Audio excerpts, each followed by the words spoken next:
Se me olvidó. Ahora estamos reanudando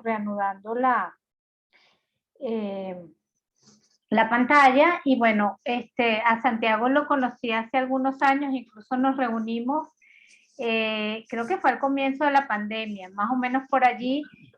Años antes de la pandemia. Sí, ¿verdad? Y en ese tiempo, bueno, antes de eso, Santiago estaba como director de una de las escuelas transformadoras de Achoca, que es la Guayamurí, que la escuela está ubicada en Margarita y la verdad que es una escuela maravillosa, digamos, de unos niveles, donde los jóvenes, una de las cosas más importantes y una de las cosas que nos encantó de la escuela es todo el tema de emprendimiento que digamos que desarrollan los jóvenes, desarrollan esas habilidades blandas, y otra de las cosas, por supuesto, fue todo el plan de profesores que allí está, y luego de allí, bueno, esas son algunas de las preguntas que le voy a hacer a Santiago. Santiago pasa a desarrollar una innovación que luego te haré alguna pregunta al respecto de eso, y actualmente Santiago es secretario general de la Universidad Metropolitana, lo cual nos llena de orgullo, porque justamente, tal como voy a compartir la pantalla acá para hablar con ustedes muy rápido antes de darle la palabra a Santiago, lo que nos reúne acá, o el paraguas que nos reúne acá, es justamente este desafío de innovación educativa. Y justamente este desafío, nuestro aliado principal es también la Universidad Metropolitana. Este proyecto, que se llama Leo, Juego y Aprendo, está liderado por el profesor Mariano Herrera, quien tiene una trayectoria también muy relevante en el ámbito educativo.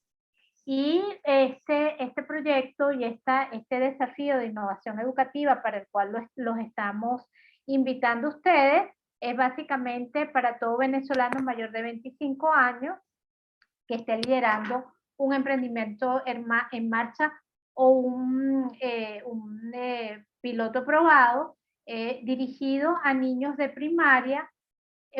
Puede ser un emprendimiento social o de negocio, una organización comunitaria o consultora, una fundación empresarial o empresa. Y lo importante de este desafío, que se inició el 5 de septiembre y culmina el 6 de noviembre, es que las innovaciones que estamos solicitando acá son innovaciones justamente en lo que tiene que ver con habilidades en lectura y escritura, habilidades blandas, todo lo que tiene que ver con trabajo en equipo, empatía, habilidades ciudadanas, como habilidades en el ejercicio de la democracia, habilidades de participación, y la otra también de la que estamos solicitando son habilidades de ciencia, tecnología, matemática, habilidades STEM. Y las innovaciones a las que nos referimos pueden ser una plataforma, pueden ser metodología, pueden ser apps, pueden ser de cualquier formato que esté orientado a resolver estas grandes problemáticas, o algunas de las grandes problemáticas que se traducen en estas habilidades en lo que sería el ámbito educativo. Y una de las cosas también muy importantes de este desafío, Santiago, es que nos va a permitir tener una base de datos de innovaciones educativas en Venezuela. No es muy fácil hacer una innovación educativa en Venezuela, por lo que esto implica las dificultades y todas estas cosas, pero sin embargo ya tenemos alrededor de 50, hemos recibido nominaciones de aproximadamente 50 innovaciones. Ayer tuve la oportunidad de revisarlas y realmente son una mejor que la otra. Así que si ustedes tienen alguna innovación, en algún momento les pondré allí en el chat, ya les coloqué allí colabora, igual les voy a colocar en el chat otra vez la dirección, etcétera, para que se inscriban o nominen. Entonces, bueno, dicho esto, Santiago, me presento yo. Mi nombre es Sibyl Caballero, como verán hablo mucho. Soy la directora de búsqueda y selección de emprendedores sociales de Ashoka, y estoy colaborando en esta co-creación y en este desafío con nuestra directora regional, Norma Pérez a quien muchos conocen por su desempeño y su liderazgo en todo el tema del emprendimiento social en Venezuela y en América Latina. Dicho esto, Santiago, me gustaría conversar contigo, bueno, que nos cuentes de este nuevo cargo, de cómo te sientes, de tus expectativas, básicamente en el tema en el tema de lo que es la educación. En este caso, pasaste de la educación primaria a la educación secundaria, a la educación universitaria, perdón. Entonces, bueno, un poco que nos cuentes cuál es la importancia que tiene la innovación educativa en Venezuela y cómo te sientes en este nuevo contexto, en este nuevo cargo tan importante en una de las universidades más importantes, casi que la más importante, por no poner a otras en otro lugar, en el país de las universidades privadas. Sí, bueno, yo creo que todos estamos de acuerdo que los procesos de cambio en los países se basan en una transformación de su sistema educativo, ¿ok? De su sistema de que de alguna manera forma a esa generación de relevo. Y mi vida ha estado siempre relacionada con la educación y con la innovación educativa. Yo me gradué y empecé a trabajar con IBM en un proceso de hace muchísimos años que era llevar computadoras a las escuelas.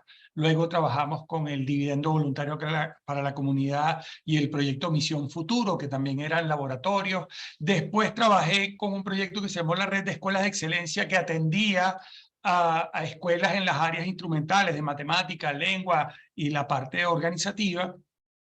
Fui fundador y director durante 25 años de un colegio bastante innovador que se llama Colegio Guayamurí, y nos conocimos cuando el Colegio Guayamurí fue seleccionado por Ashoka para ser una de sus escuelas transformadoras. De ahí tuve la oportunidad con Ashoka de viajar a Brasil, de viajar a Colombia y conocer las escuelas transformadoras de esos países, y también aportar desde Venezuela las experiencias que nosotros estábamos llevando. Y simplemente esta introducción para decirle, bueno, vuelvo a la universidad. Yo salí de la Universidad Metropolitana hace 25 años, que era profesor de investigador de aquí, y vuelvo como secretario general con muchísimos retos, porque creo que luego de la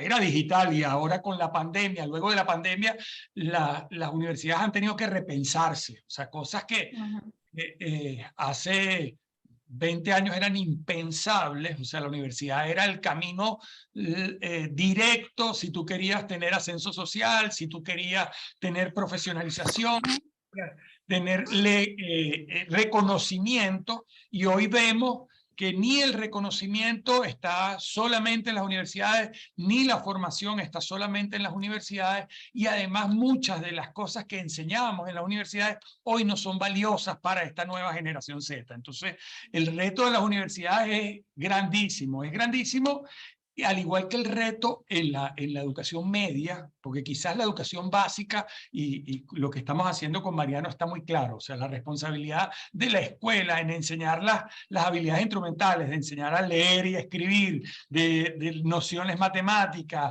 de cultura local y regional y global, es algo que en la escuela primaria está muy claro, y va a ser difícil que alguien lo suplante. Pero cuando vamos a la educación media o a la educación superior, empezamos a ver que hay la era digital ha planteado una cantidad de canales distintos a la escuela que te permiten formarte, y empezamos nosotros a decir, bueno, ya no es tan natural decir que tengo que graduarme de bachiller para ser alguien en la vida, o tengo que graduarme en la universidad. Y simplemente para comenzar la discusión, yo creo que las innovaciones tienen que ver en 4 áreas. La innovación puede ser en lo que se enseña. Yo puedo decir que la escuela tiene que enseñar, por ejemplo, habilidades emprendedoras o habilidades blandas. Puedo decir que hay que enseñar a leer y escribir a través de conceptos diferentes o de nociones diferentes a las que antes enseñábamos. Pero también la innovación puede ser en quien enseña. Y hemos visto todos estos flip classroom y aprendizaje colaborativo como estrategias en donde quien enseña se trastoca y no es el esquema tradicional. Pero también podemos innovar en cómo se enseña, y todas estas estrategias de gamificación, aprendizaje por proyectos y una cantidad de experiencias innovadoras nos cambian ese esquema. Y la otra es a través de qué se enseña. Vemos cómo la tecnología nos ayuda con estos sistemas expertos, con realidad aumentada, con una cantidad de tecnologías que bien utilizadas podrían aumentar. Entonces, simplemente cuando vamos a hablar de innovación, tenemos que reflexionar acerca si nosotros estamos cambiando o innovando en lo que se enseña, en quién enseña, a través de qué se enseña o cómo se enseña, ¿no? Excelente, excelente. Esto es una cátedra realmente de innovación. Además que, bueno, una de las áreas, lo que pasa es que no me permite, mientras tú hablabas, trataba de pegar allí esto que estamos trayendo del desafío, para que lo tengan en el chat, pero no pude, no me dejó. Entonces, una de las áreas, perdón, que me olvidé, es justamente también si tienen alguna metodología que tenga que ver justamente con la formación docente. Entonces, yendo a eso más en concreto, Santiago, a mí me encantaría, porque no solamente es entrevistarte en relación a lo que es este momento en el que estás dando estos aportes, digamos que ya a un nivel del ecosistema educativo, a un nivel importante de incidencia, porque una cosa obviamente es estar como director de una escuela y otra cosa es estar en un cargo que no solamente te da esa potestad frente a la universidad en sí misma, sino también la universidad como autoridad dentro de este ecosistema educativo. Entonces creo bueno, que tu mismo trabajo, tus propósitos te llevan ahorita a un nivel de incidencia muy importante, pero más allá de eso me gustaría que nos contaras de tu innovación, de esa innovación justamente en la formación de habilidades blandas, de las cuales conversamos en algún momento y que bueno, que sé que tienen que ver con esta innovación y que hay otros actores también de alguna forma trabajando, llevando adelante esto que es tan importante, la formación de los docentes en Venezuela. Sí, fíjate, yo creo que la primera reflexión que hacíamos hace algunos años en las escuelas transformadoras era qué debíamos seguir enseñando y qué cosas no estábamos enseñando, pero veíamos o sospechábamos que era importantísimo para esta nueva generación Z, como la llamamos ahora, o para esta nueva generación que va a impactar o que va a transformar nuestra sociedad. Nos dábamos cuenta que la escuela tenía una cantidad de dogmas, de cosas que teníamos que enseñar, y había cosas que nunca nos las habíamos planteado o nos imaginábamos que se enseñaba, pero no lo hacíamos de manera organizada, planificada. Te doy ejemplos. Todo lo que es comunicación asertiva. Decíamos, sí, bueno, es que los niños hacen tarea y hacen presentaciones y con eso están aprendiendo a hacer comunicación y cuando escriben las tareas están aprendiendo a escribir. Y nos dimos cuenta que esa habilidad no era suficiente, que la comunicación asertiva tiene mucho más que ver con entender la emocionalidad de la comunicación, con entender la comunicación no verbal, con entender la empatía como una estrategia fundamental para establecer nexos en la comunicación, y eso no lo estábamos enseñando y eso no nos lo enseñaban en las escuelas de formación docente. Y nosotros desarrollamos el Centro de Habilidades del Siglo XXI junto con una cantidad de especialistas, dentro de los cuales estaba la gente de Trilema en España, estaba del Banco Interamericano de Desarrollo, estaba Juan Maragall, de la Universidad Metropolitana estaba María Elena Garazzini, de las otras escuelas transformadoras. Logramos armar un equipo de unos 10 docentes que desarrollamos una especialización en habilidades del siglo XXI. Durante 3 años estuvimos formando a más de 200 docentes en el área de habilidades del siglo XXI a través de una plataforma virtual. No había la pandemia, la gente no se imaginaba que esto iba a ser tan importante en sus colegios, y gente del colegio El Manglar, del colegio El Ávila, del colegio San Ignacio, del Colegio Guayamurí, del Colegio Mariano Piconzala, empezaron a formarse en estas áreas. Bueno, les llegó la pandemia y vieron la aplicación de esto de manera directa, ¿no? Como el formato que utilizamos para llegarles a ellos y para poder tener profesores de España, de Colombia, de Argentina, de Venezuela, fue un inicio en esa formación de uso de las plataformas como vía para comunicarse, ¿no? Entonces, aquí teníamos, pues, lo que utilizamos fue las competencias que ha desarrollado la UNESCO y las competencias que ha desarrollado Ashoka como habilidades del siglo XXI y las tradujimos en un formato de formación para estos docentes. Y en eso estuvimos estos 2 años, o estos 3 años, nos agarró la pandemia en este camino y ahora muchas de estas escuelas están ahora enseñándole esto a sus propios docentes y la están utilizando como vía de masificación de esta formación. Réplica, pero esa plataforma está disponible, Santiago. Es Bueno, decir, en está el acceso, ¿cómo está en este momento? Sí, el Centro de Habilidades del siglo XXI ahorita está en proceso de reorganización porque Juan Maragall, que era uno de nuestros profesores, lo pasaron para El Salvador.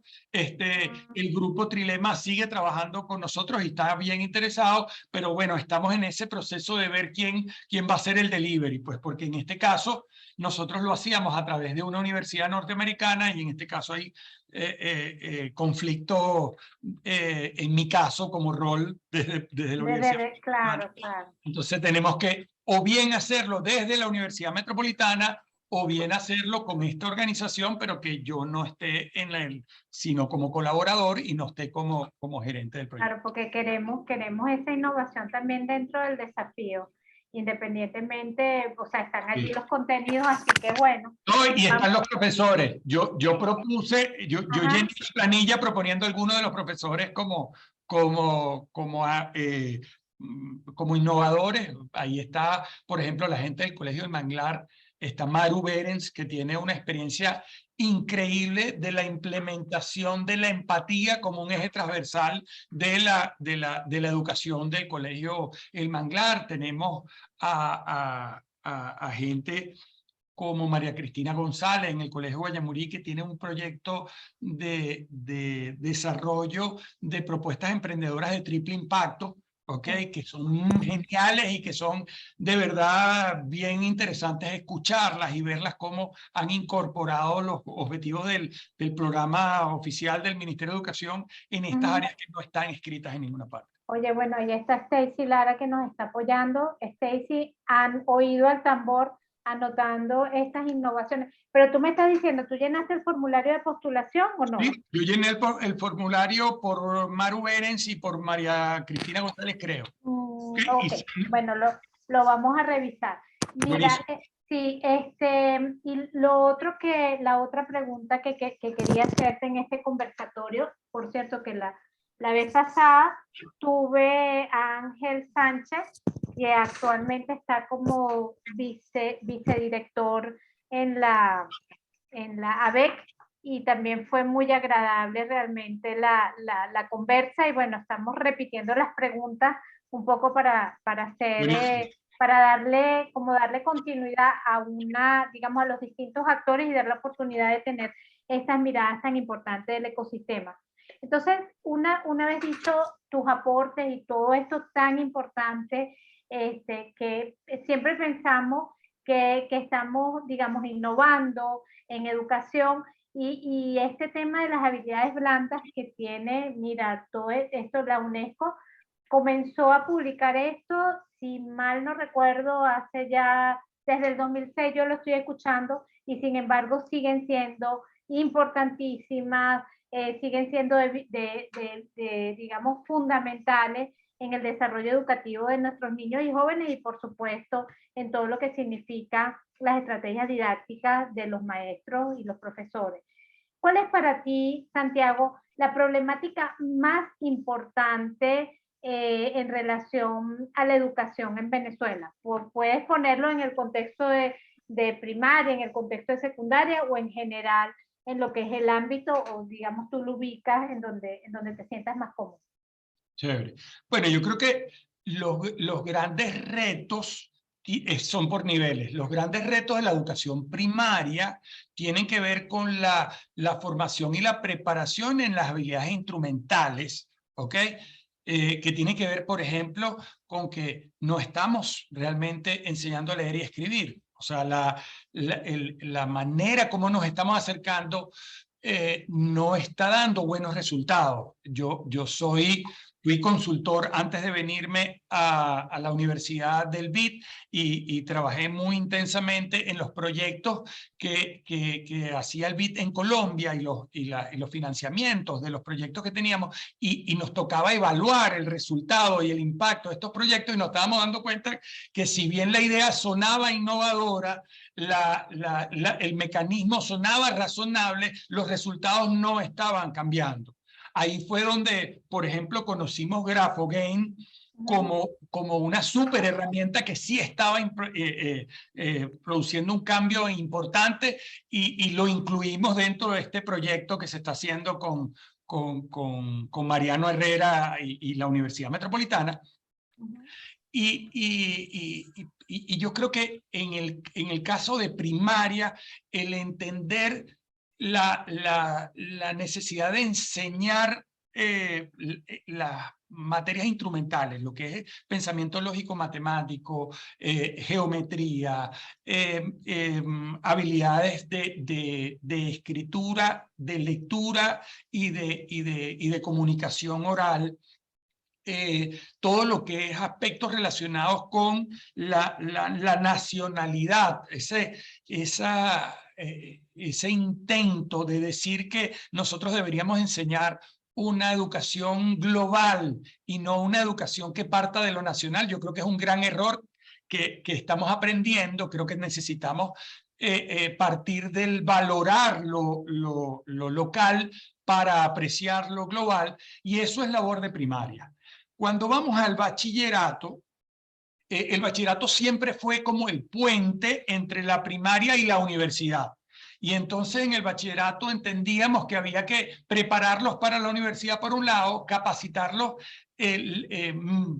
laboralmente, pero en el caso de Venezuela la capacitación laboral era muy limitada a algunos colegios.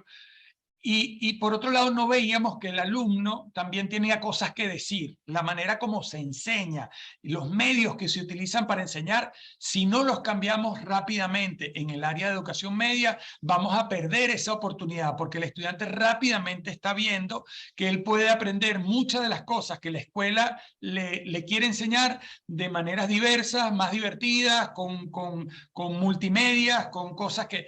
Y por otro lado, hay cosas que la escuela no estaba enseñando que sí debe enseñar. Por ejemplo, economía y finanzas. ¿Okay? Es algo que la universidad, perdón, el bachillerato tiene que empezar a incluir dentro de su plan de formación. Ideas emprendedoras, cómo convertir una idea en una propuesta que ofrezca valor, no que ofrezca dinero, que ofrezca valor, que de verdad tenga un impacto en el entorno donde yo estoy desarrollándome. ¿Cómo formo yo a una persona que entienda que la única manera de transformar mi comunidad es crear liderazgos compartidos? ¿Ok?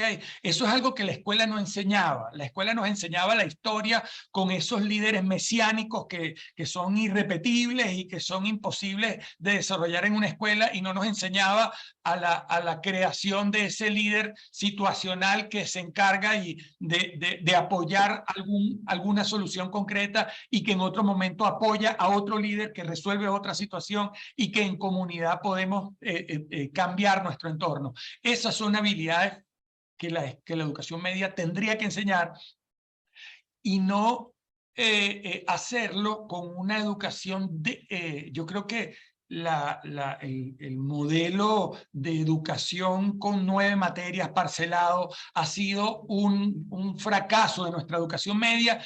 Y si bien el gobierno nacional cambió la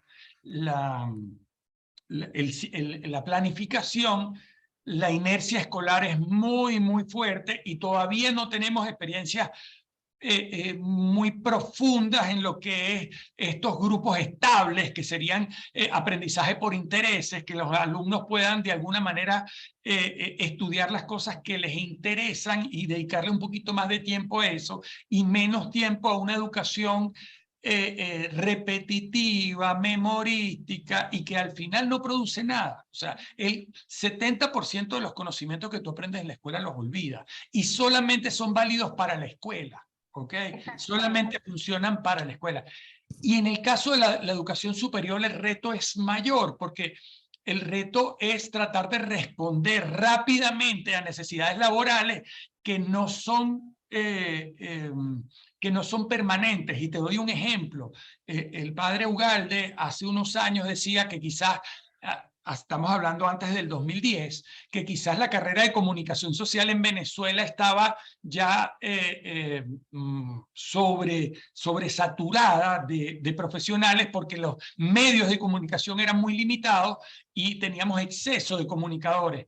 Hoy tenemos a 26 millones de comunicadores, ¿ok? Porque todo el mundo que tiene un celular y una red social es un comunicador y hoy no hace falta la generación de conocimiento, de ética del comunicador, de manejo real de las redes, de poder discriminar la información y todo esto hace, reta a la universidad a un cambio profundo en sus sistemas, en sus materias, pero tienes de repente profesores que tienen 20 años enseñando revelado de fotos y se sigue dando la materia, aunque ese sistema ya no funciona hace más de 20 años, ¿no? Entonces, así pasa en casi todas nuestras carreras. El gran reto de las universidades es, uno, reducir el tiempo de salida de los estudiantes al medio de trabajo, de crear un perfil único, o sea, que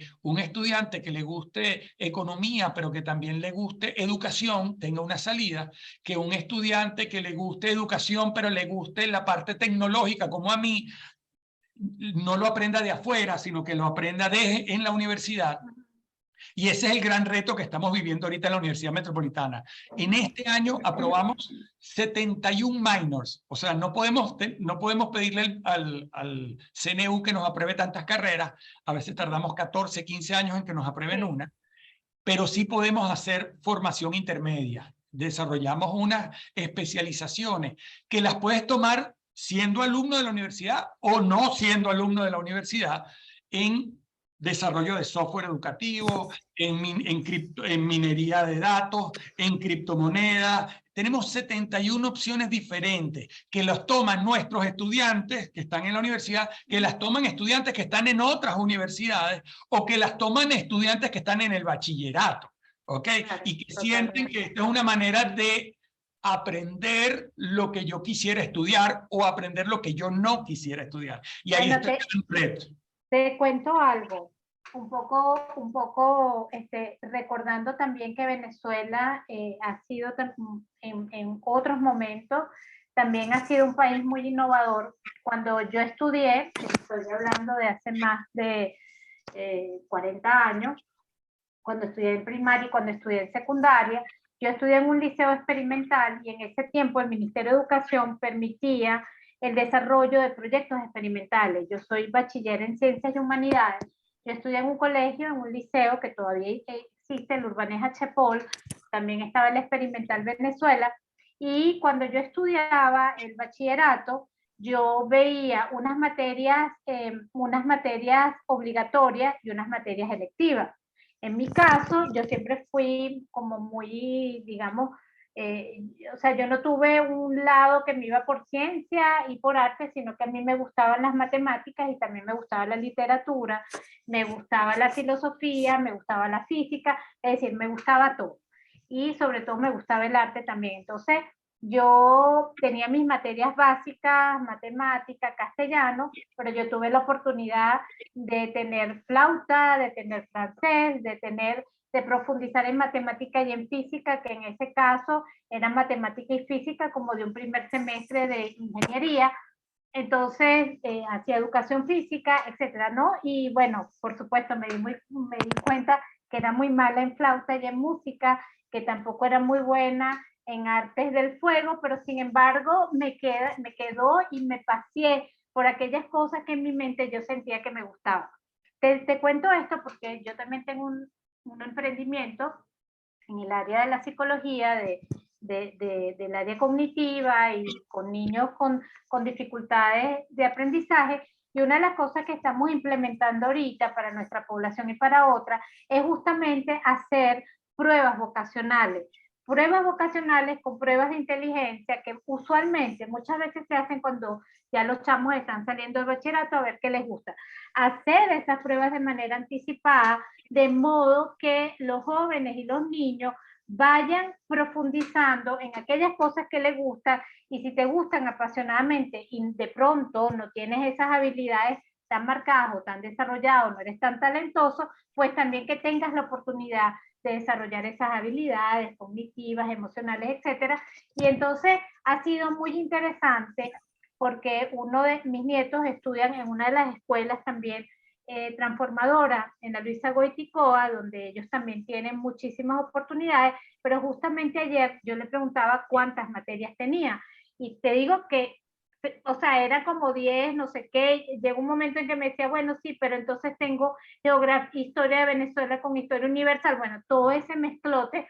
Pero lo importante y una de las cosas muy bonitas en su caso es que él ya descubrió lo que le gusta, y en la medida en que un joven como estas habilidades blandas que tú sabes, que se descubre a sí mismo y que sabe lo que le gusta, pues en esa medida, aun cuando él es un chico TDAH, ya tiene 13 años, muy trabajado, con terapias y tal, ya él se reconoce a sí mismo, reconoce qué le gusta y se siente orgulloso de sí mismo. Usualmente hay muchos chamos, no porque tengan una condición, que tienen muchos problemas de autoestima, y descubrirse y comprender cuál es el lugar que tiene en el mundo desde muy jovencitos, pues le da también una oportunidad en relación a esto que hablamos de las habilidades blandas.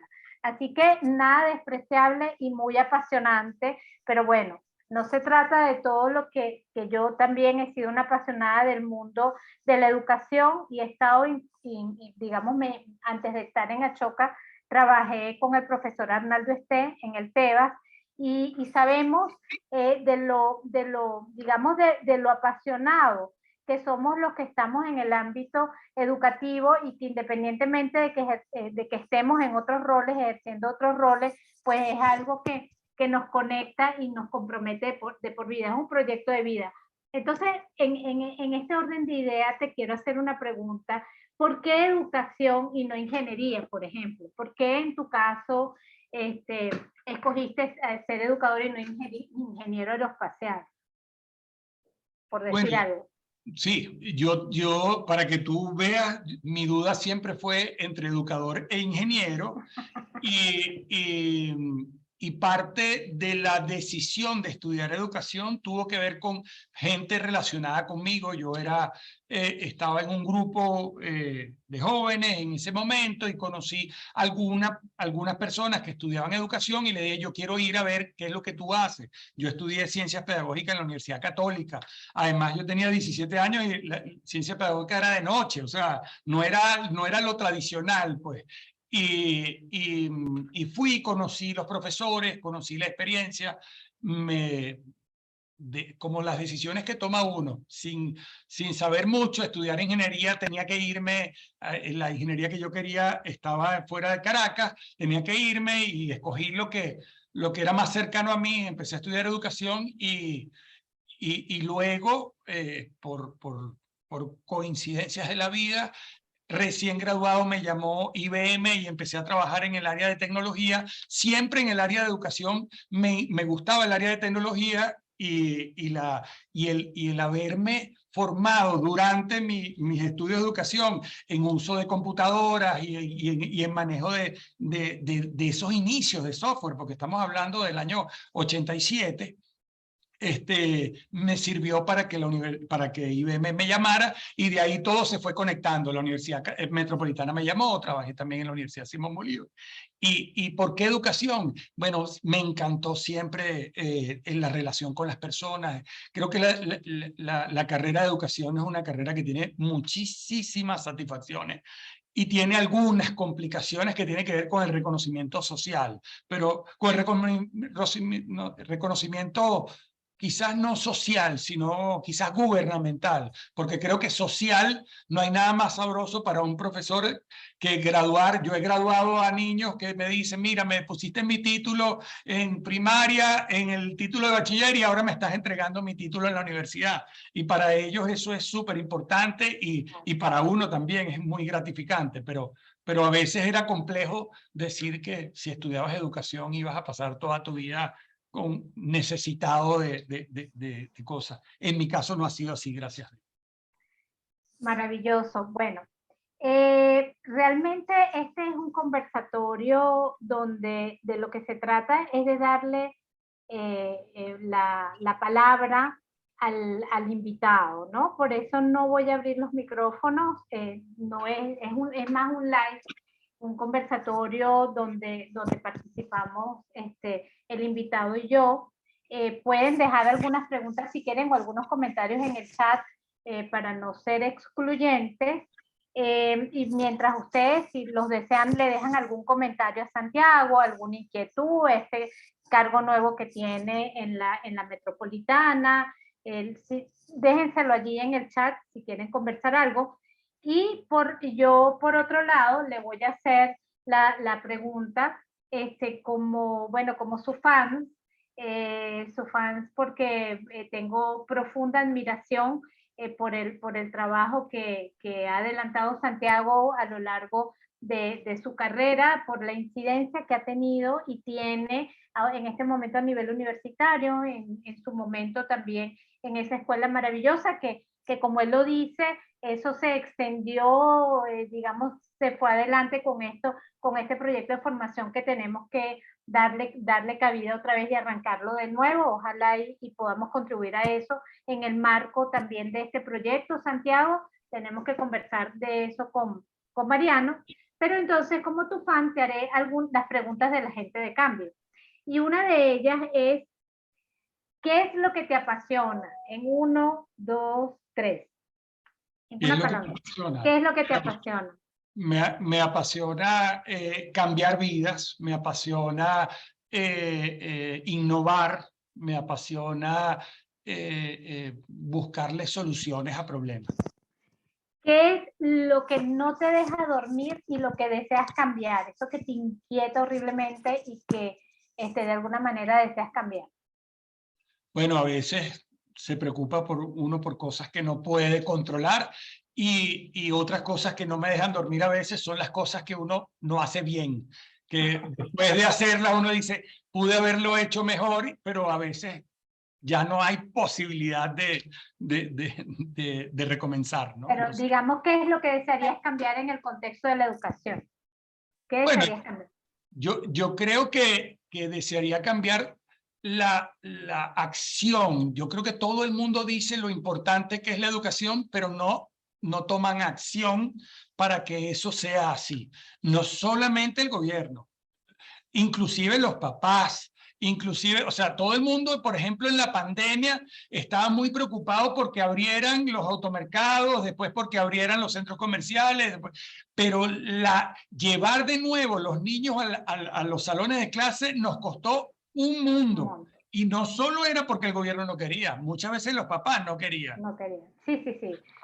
De hecho, ahora decimos que con la lluvia, yo decía hoy que la lluvia, que la gente se asusta, yo digo, bueno, es como si fuéramos de azúcar, cancelan reuniones, es decir, yo digo que también es un efecto de la pospandemia porque nos acostumbramos como a estar protegidos, no porque la lluvia de hoy no fue un poco exagerada, pero sin embargo, que se fue la luz en algunos lugares, etcétera, pero hay como cierto temor, y yo creo que es parte de la pospandemia, y así ocurrió también con la ida de los niños a la escuela. ¿Y qué es lo que te inspira? Bueno, me inspiran personas, vidas de personas, o sea, Pero concretamente, concreto, así, 1, 2, 3, o sea, este es la bueno, entrevista de la gente de cambio. me inspira Ken Robinson, por ejemplo, me inspira Carmen Tabernero, me inspira personas que están haciendo cosas que yo digo, wow, que yo Dime qué pienso que, hace cada uno de ellos para la audiencia que no los conozca. Ted Robinson, ¿qué hace? bueno, que Ken Robinson siempre, hasta hace muy poco que ya murió, estuvo muy preocupado en que la escuela reflexionara acerca de cuál era el fin de la escuela. ¿Ok? Carmen Tabernero es la directora de Trilema, es española y tiene una cantidad inmensa de propuestas para transformar la escuela desde la escuela, no desde la universidad, sino como... Tiene un libro maravilloso que se llama Inteligencia Emocional. Yo lo tengo por ahí, Carmen. Así es. Y es Fellow de Ashoka también. Sí. ¿Cuál es tu personaje favorito? Uy, ¿cuál es mi personaje favorito? Puede ser una comiquita o un superhéroe. Paulo Freire fue mi personaje favorito durante muchísimos años. Okay. Tuve la oportunidad de conocerlo también. ¿Y lo que sueñas para Venezuela? Oye, sueño una nueva nación. Nosotros en Ashoka hicimos un evento que para mí fue maravilloso, que se llamó Imaginación, y pusimos a los estudiantes a pensar cómo ellos construirían la nueva Venezuela desde servicios públicos, educación, sistema de gobierno, etcétera.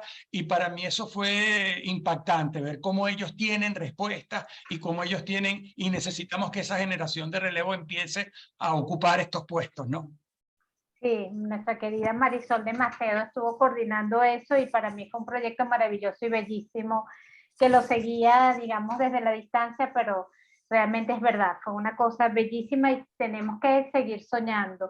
Mira, bueno, esta fue nuestra última pregunta. Santiago, muchísimas gracias. Quiero aquí dejar Carlos Aguilera, dice, profe Santiago, por acá, Carlos Aguilera de Codepeques, Academia de Tecnología para Niños y Jóvenes. ¿Por qué es tan difícil conseguir personal docente bien preparado en tecnología que no sean ingenieros o técnicos? Es la pregunta que nos hace Carlos. ¿Qué más? Déjame ver, Carola, que aquí dice Beatriz.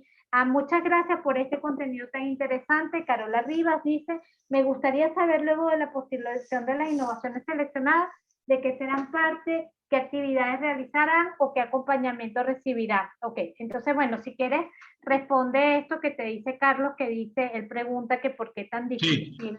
Y también Julián preguntaba que el reto es reducir la deserción escolar. Sí, ese es un reto, pero no solo debemos llevar los niños a la escuela, debemos darles contenido valioso, pero estoy de acuerdo contigo, primero tenemos que llevarlos. Y los comedores escolares y ese tipo de acciones son fundamentales para poder llevar al niño a la escuela. Ahora, mantenerlo, tenemos que producir innovación educativa. Y en el caso de Carlos, yo creo que los pedagógicos tenemos que empezar a formar a los docentes en el área de tecnología porque dejarle a los técnicos de ingenieros, etcétera, entender la educación va a ser mucho más complejo. Creo que las respuestas que ha dado la tecnología muchas veces son limitadas porque están hechas desde tecnólogos y no desde educadores. Creo que es más fácil formar a un educador en tecnología y él encontrará cómo utilizar esa tecnología de manera útil en la escuela y no dejar a los ingenieros de sistemas que nos desarrollen aplicaciones que al final son muy, muy sencillas y que lo que hacen es sustituir al docente. Yo creo que el docente es insustituible. Creo que tenemos que aprovechar la tecnología para enriquecer al docente, no a sustituir. Buenísimo. Bueno, yo les dejé allí en el chat también porque lo que sería los beneficios de formar parte de este desafío, formación en habilidades emprendedoras, un bootcamp que contiene varios contenidos como planes de negocio, finanzas, mercadeo, entre otras, y lo más importante o no menos importante, la articulación a la red de educación con conexiones a otras innovaciones nacionales e internacionales, conexiones con emprendedores sociales, oportunidades que se van gestando a partir de las relaciones que ustedes van construyendo y las alianzas que van construyendo, que son la base fundamental para llevar adelante cualquier innovación. Entonces, eso es parte de los beneficios para los 10 proyectos finalistas de este evento, y durante también el interín, pues también van a tener algunos talleres de formación. Entonces, bueno, nada, muchísimas gracias. Nos tomó prácticamente 1 hora entre que nos conectábamos, etcétera. Era el tiempo previsto. Santiago, súper agradecida de volver a conectarnos. Estoy muy honrada y orgullosa del cargo que estás ocupando ahorita, y bueno, desde Ashoka, que es tu casa también, y desde los espacios en los que nos encontramos, pues bueno, las puertas abiertas, lo que necesites, pues allá estamos para también favorecer y apoyar esta importante gestión. Así que un fuerte abrazo, que estén muy bien. Muchísimas gracias por acompañarnos, y bueno, vamos a tener la grabación disponible, la vamos a publicar en nuestras redes. Gracias. Chao. A la orden desde aquí. Gracias.